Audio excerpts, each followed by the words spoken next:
All right. Greetings. We're now going live.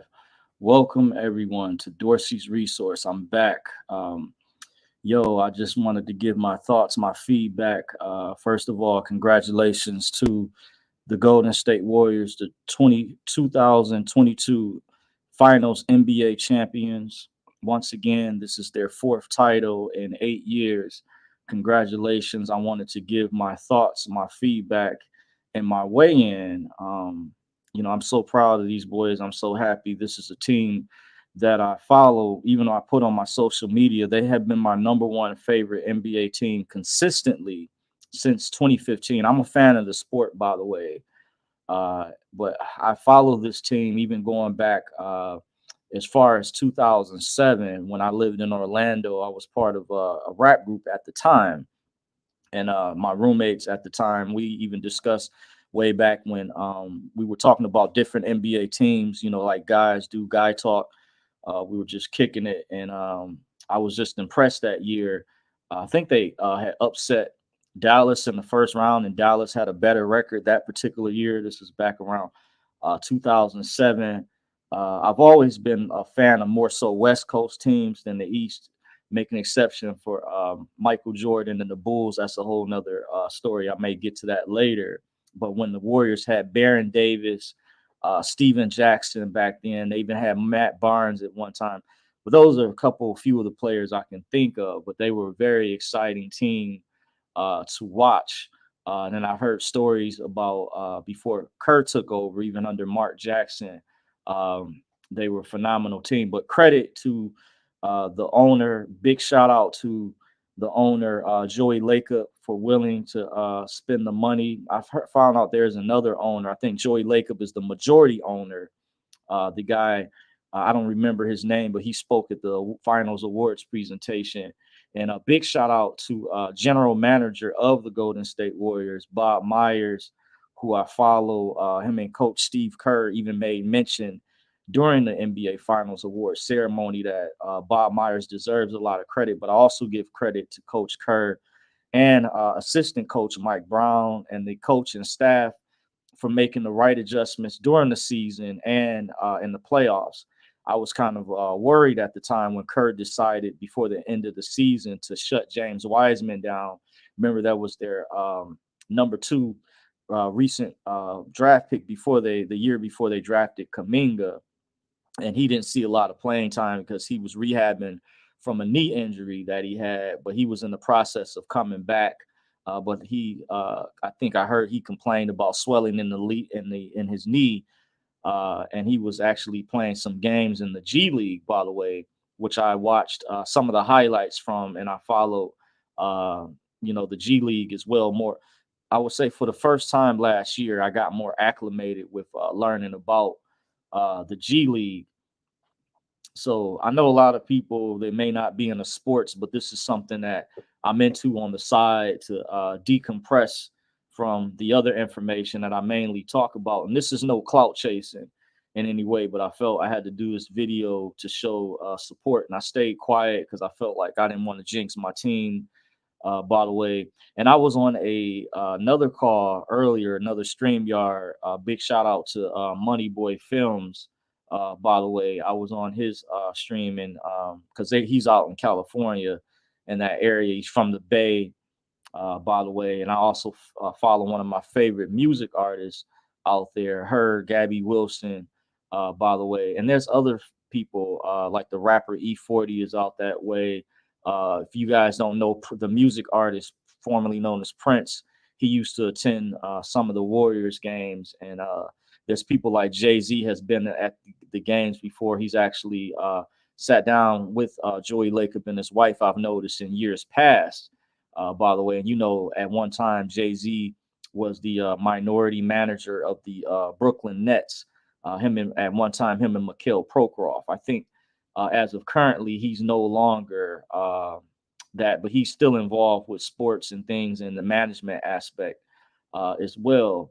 So I just wanted to kind of get my way in because it was just shocking that they had just missed out the season before on making the playoffs. The Warriors were so close, since the commissioner, they added the season play-in tournament, and they had lost a game to the Lakers, and then Memphis last year, who they actually played and during the playoffs, they had to get through before they reached the Western Conference Finals. And I say Memphis Grizzlies, from my observation, they were a hell of a team.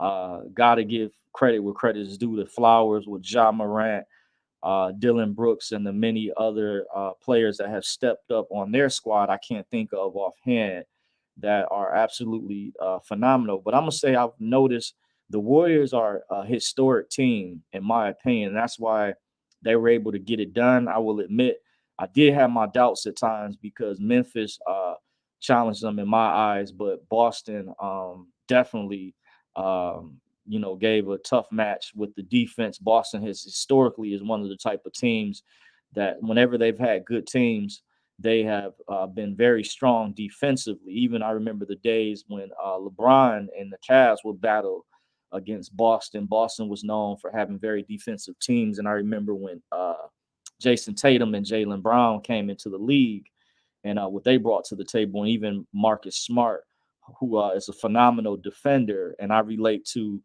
being a former guard myself. I got a chance to play for Davenport University many years ago, was formerly Detroit College of Business, when they were forming the first men's basketball team early on. I think before they were able to join a division, we used to practice on the east side of Detroit at Bishop Bonner's church. That was where we practiced at.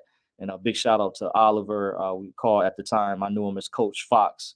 By the way, later on down the road, he became an instructor, but he was my basketball coach. And I ran into again some years later, and he thought I was still a current attendee at the time. And I explained to him because they inquired about me because I was a good guard. I was a defensive guard.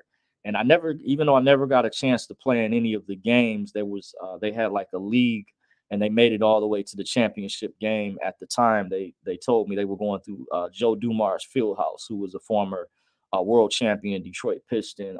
He had a league set up, I heard, at his field house or whatever. It's like these basketball courts they have, like similar to like what recreation centers have, and then there's different leagues that take place. So that's what they were using at the time. Believe before they joined the or part of the NCAA. I'm not sure which division. I don't really have been able to keep up anymore. Ended up graduating some years ago with my associates at the time, but unfortunately, I wasn't able to go back. But I can at least mention that as far as my credentials, I also found out some years later when I was in high school, I was scouted out by former basketball coach of Cooley High School, Ben Kelso, who I was informed was a former member of the Detroit Pistons basketball team. I heard sometime back in the 70s at the time. And when I currently was attending there, the year after I left, we had a guy that actually graduated from Cooley named Willie Green. He made it to the NBA. We had some other stars prior who were really good. One guy I remember who graduated a year before me, Sylvester Dotson, who I thought was going to go pro. But some of the guys I think didn't make it. I heard several rumors. Some of the scholarships didn't go through. And then some of the guys, you had to have good grades. But you know what they were kind of doing back then.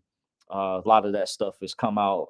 But, from being an athlete and speaking to other athletes, I found out, you guys may not know this, but at the time, many years ago, my mother had told me, she had encouraged me to try out for the basketball team when I was in high school. At the time, honestly, I had lacked the confidence, but I found out she had gone to a parent teacher conference, and Kelso had figured out, or he had a way when they took roll call or attendance, he knew who I was.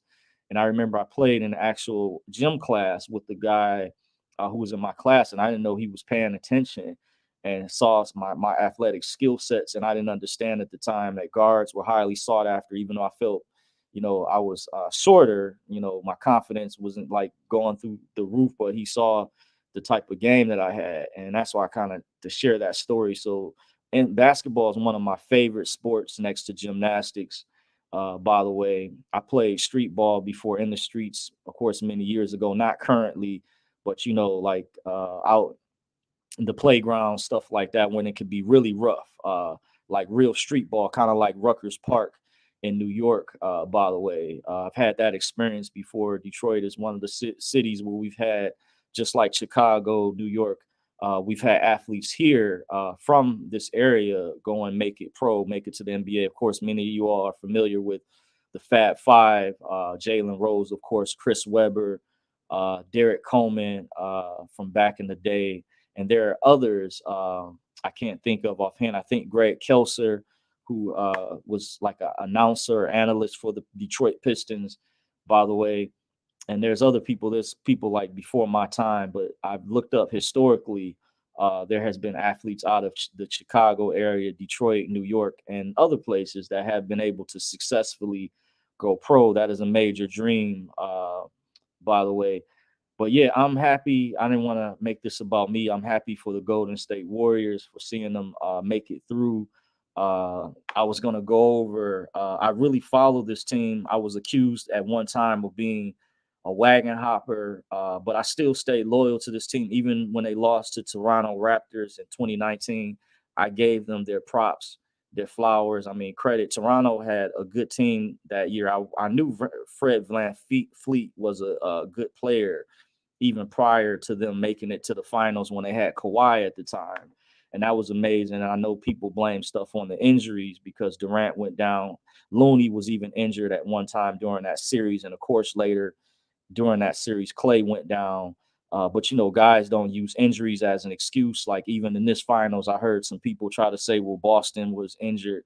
But you had Curry got injured in one of the games. A lot of guys, if you watch the NBA consistently, you watch the playoffs, which I've been watching for a number of years. A lot of guys play injured. So what I like about the Warriors, I like their style of play, their style of motion offense. By the way, when Kerr came up with the death lineup, that actually goes back to when they went to the NBA Finals, and for the first time in more recent times, when they went up against LeBron. I believe that was the year that Kyrie Irving got hurt, and I think Kevin Love was already injured during that particular finals. That's the one where Iguodala won MVP. But I watched even back then. I was more so pulling for the Warriors. I was always a fan of West Coast teams. By the way, that's not to say I'm from Cleveland, Ohio. I've actually pulled for Cleveland back in the day. I had to explain to some of my relatives this is not, no vitriol or hatred or nothing like that. It's just in terms of preference. By the way, just like even at one time I was a Detroit Pistons fan. It just depends on what year you have teams, because not every teams in the NBA are gonna make it with X amount of teams, over 20 to 30 teams in the league. So throughout the years, I've had my favorites. Like when Houston went against New York years ago, I pulled for the Houston Rockets with Akeem Olajuwon when Jordan had to take time off from the league.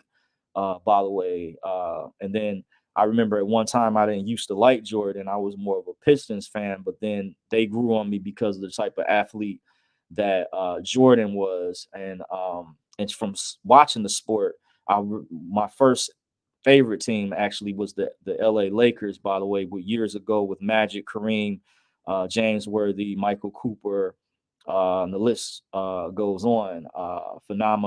Phenomenal team, but that's actually my first favorite team. But in more recent times, more recent years, I've been consistently a Warriors fan since 2015. And this is coming from a guy that's from Cleveland, Ohio, that currently is in the area of Detroit, Michigan, by the way. And just showing my love and for the sport, and to let some of my close friends or relatives may not even know, this is one of the things I'm into to decompress. I've been following the Warriors even when they didn't make it last year. I was pulling for them. I remember when they had Kelly Oubre, Brad Wanamaker. I think they were trying to decide because Clay was still hurt.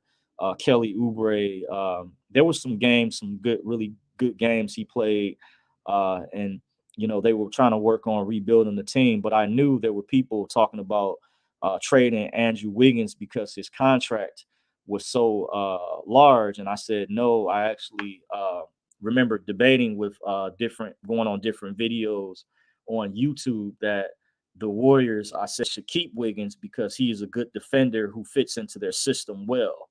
Uh, and I remember people were trying to make a case to trade Wiggins for Bradley Beal and these other people to prove that I'm a true Warriors fan. And I love to commend the team because this is what some of the others, even some people within the fan base, were saying. And I had my concerns this year. I felt Kerr was being too dependent on a small ball lineup, but I did see when after Kerr decided to shut James Wiseman down for the rest of the season, including the playoffs. By the way, as a precaution for James to be fresh, I heard he's going to participate in the summer league. I understood from where he was coming from a coaching aspect, but I also heard general manager of the Golden State Warriors, Bob Myers, mentioned in the interview, and he's done several interviews before. He said, "I feel that we have enough to get it done and win the championship." And sure enough, they just did it just last night. I'm on Eastern time right now. It's about almost a quarter to 8 a.m. right now on Eastern time, but I was just very elated right before midnight. I found out, and yeah, just wanted to show my love, my support for Dub Nation. This is a phenomenal team. I'm going to continue to follow to stay abreast of. I think I'm going to be a fan for quite a while. But there are other teams that I like. I said this year, if they didn't make it through the Western Conference, I was going to be rooting for whoever came out of the Western Conference. By the way, that kind of go in that order. Basically, whoever came out the West, that's who I was going to be pulling for. I'm more of a fan of because the Western Conference, there's like they seem to be more offensive, a lot of fast pace. They score more points, but a lot of East Coast teams I've noticed during the season have adjusted where teams are shooting more three pointers. I think, in my opinion, Stephen Curry has revolutionized the NBA with his ability to shoot tons of threes. I believe even Clay as well, fellow Splash brother, and Jordan Poole has been amazing. How he's progressed in recent years, and how I've noticed his progression just last season before the playoffs, how he started to get better. And I knew coming into this season, I said Jordan Poole is going to be a threat. He just needed at the time to work on his consistency, which he did last year. Because guys you're gonna have those games where you're gonna be off. You're not gonna really be, maybe it's consistent, but I noticed he was more consistent. And if he wasn't strong in one area, what people don't pay attention to, they're strong in other areas. Like during the finals, people were complaining about Draymond's offense, but they weren't paying attention to what Draymond was doing as far as rebounds, assists, steals, or blocks defensively. He played a major role, and I'm just so happy for Wiggins actually stepped up big time. And that's why I said I made an argument last year that the Warriors should not get rid of Wiggins, even though his contract is big. I don't know how things are going to go when free agency goes into the summer, but I'm going to be paying attention. I heard down the road they're going to be, I guess, negotiating again with the collective bargaining agreement with the NBA union, and how guys get paid, how they do things. And in more recent times, there's rules and things like that change. So I do pay attention to the legal aspect of the NBA and the new rules that come in place each season. Here where they're working on creating the tournament. I saw where the commissioner spoke some not too long ago, by the way, as the NBA Finals was being prepared and announced. They're actually talking about shortening the season and including a tournament, which is going to be interesting. I think it's cool, pretty cool how they've changed the All Star game from the way it used to be to add some flavor, bring changes to it. I think the play in tournament is a great idea to keep teams from tanking. By the way, we've seen that the way that's come about, but just it's just awesome. And I'm feeling really good energy with seeing my favorite team make it through behind all the chatter that took place, by the way. And I had some notes. Once again, I want to say congratulations to owner Joey Lacob for being willing to spend the money and go over the luxury tax, which many team owners try to avoid. But by increasing the payroll, this helps increase your odds of winning their ring. However, it still doesn't guarantee a championship, though. Like at the end of the day, even Kerr mentioned after they won, and he spoke about Boston. He commended them for being a very tough challenge, which I agree. I think Memphis was on that level too, by the way. And also, big shout out to general manager once again, Bob Myers, for doing an excellent job drafting.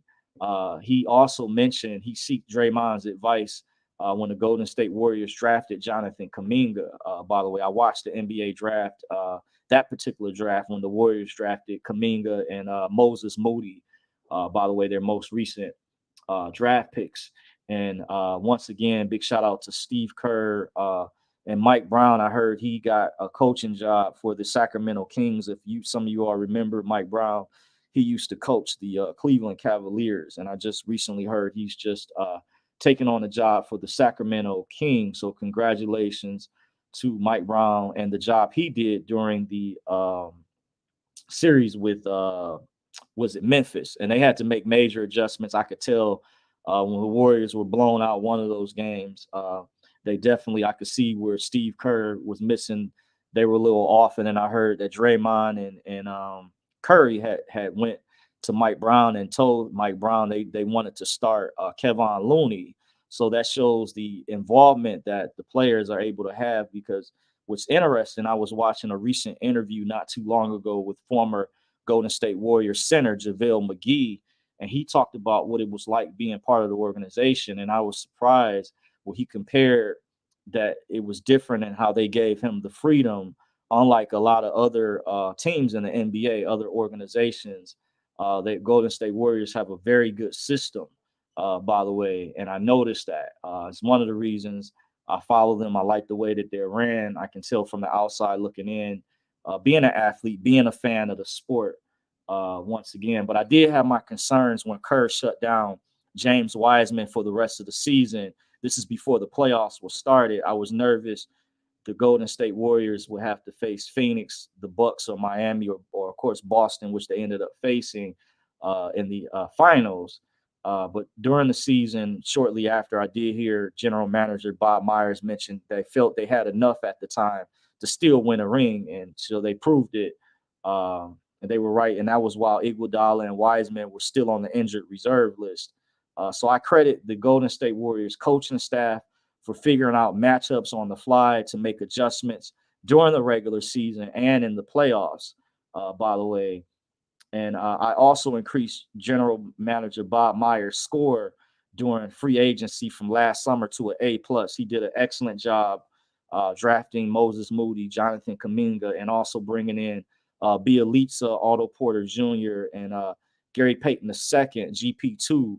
I was actually in some of the main channels that follow the Warriors that ask for feedback from the fans.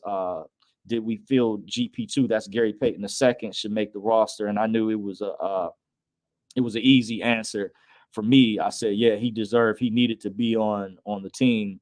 By the way, not just because of what I saw from his father, but I knew he was a good player, and I felt he had a lot of his father's blood in him. His father, I saw Jordan go up against many years ago when Gary Payton used to play for the Seattle Sonics. They were almost like the equivalent of the Golden State Warriors. When people try to say that Jordan didn't face anybody, people have to keep in mind Jordan was 6'6" at the time, but the Seattle Supersonics had Sam Perkins, Detlef Schrempf, Shawn Kemp, and Gary Payton, and he was nicknamed the Glove back then. And he was a defensive force, so I thought it was real interesting. I watched that playoffs many years ago. It was back around the time I may have still been in high school. I can't remember the exact year, but in the later years that Jordan won the championship, one of those or a couple of those, I was actually in college. Can't remember. I had came home, and the Bulls were a very defensive team, just like Boston. I remember they had a record game back in the late '90s where they had shut Utah down for one of the lowest scores in a game ever. You can look up which date that is. So, and this is Karl Malone and John Stockton, and Karl Malone was a much bigger player than Jordan is, and LeBron is taller than Jordan. So when people talk all this stuff, that's why I still have to put Jordan as the greatest of all time above LeBron.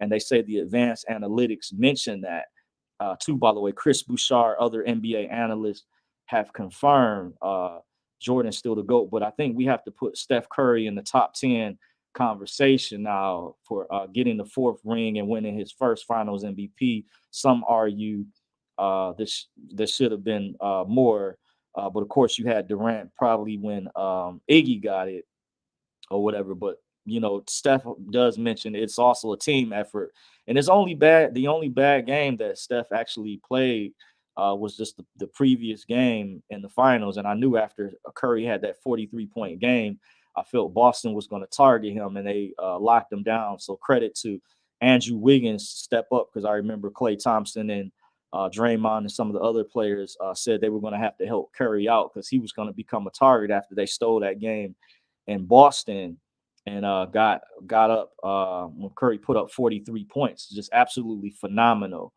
So I definitely think Curry is definitely in the conversation as far as the top 10 greatest of all time, and holds the record for three-pointers, passing Ray Allen and Reggie Miller and others. Being top on that list is absolutely phenomenal. He's earned it.